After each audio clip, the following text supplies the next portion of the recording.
the LA Chargers target David Njoku, tight end for the Browns. He played there last year.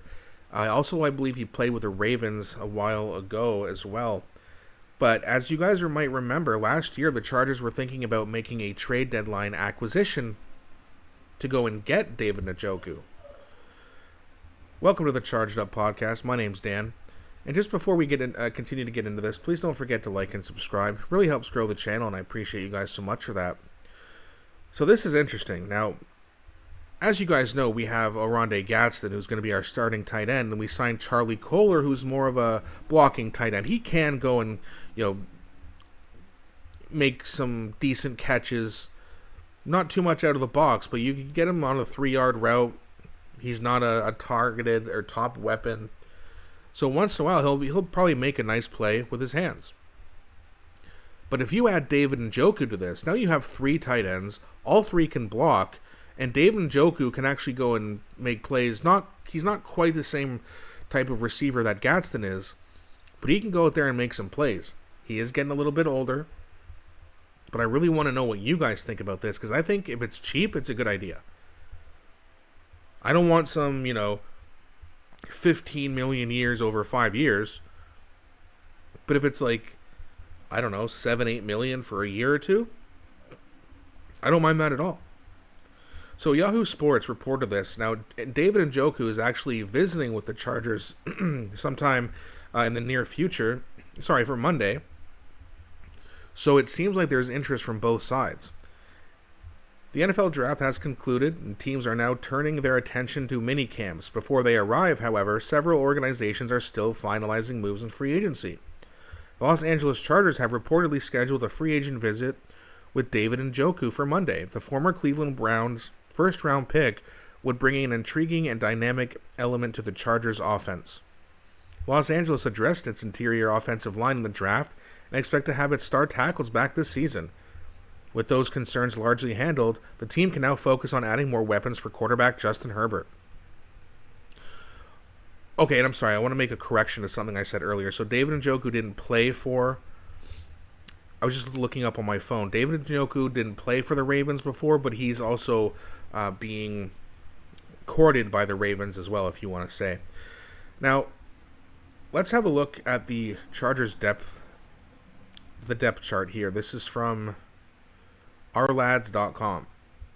I like the way they do this because they make sure everything's organized. They show the positions clearly. The depth chart is clear. And they have the color coded. So the gold is the trade acquisition or free agent move.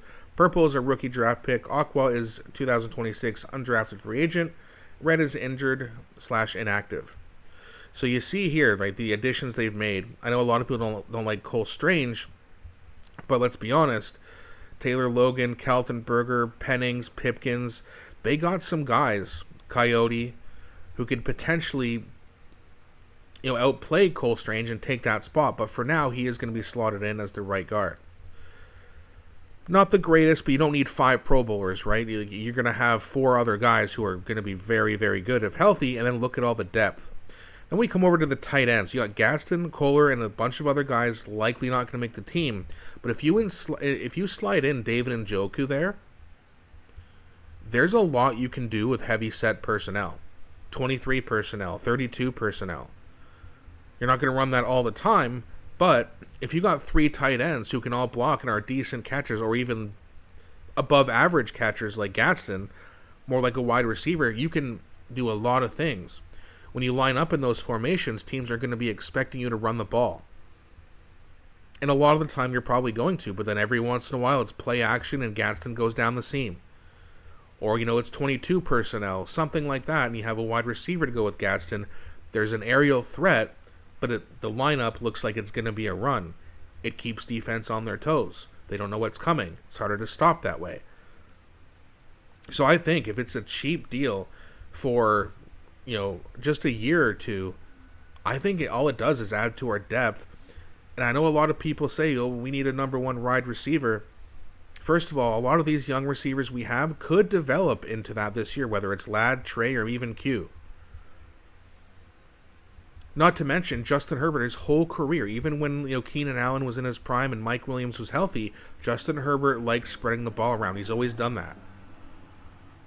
So maybe we end up needing one, and maybe we do something at the deadline this year if things are going well this season and Joe Ortiz and Harbaugh feel like they're one piece away from being real Super Bowl contenders, and maybe they go do that. But right now, I like this team basically as it is. Let's get more depth.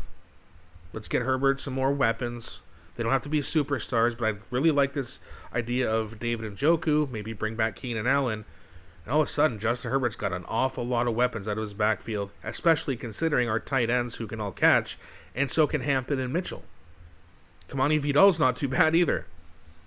I really like the team as it is, but I do think they can make a few more depth pieces, maybe even bring in a guard like Kevin Zeitler. I don't know if they'll do that now with all the guards and tackles they had it at the draft, but it's going to be very interesting to see. Let me know in the comments section, what do you think? Do you want the Chargers to add David Njoku? Or do you think we should go in a different direction? Thanks again so much for watching, and please don't forget to hit that like and subscribe button. And I'll be back shortly with a new one.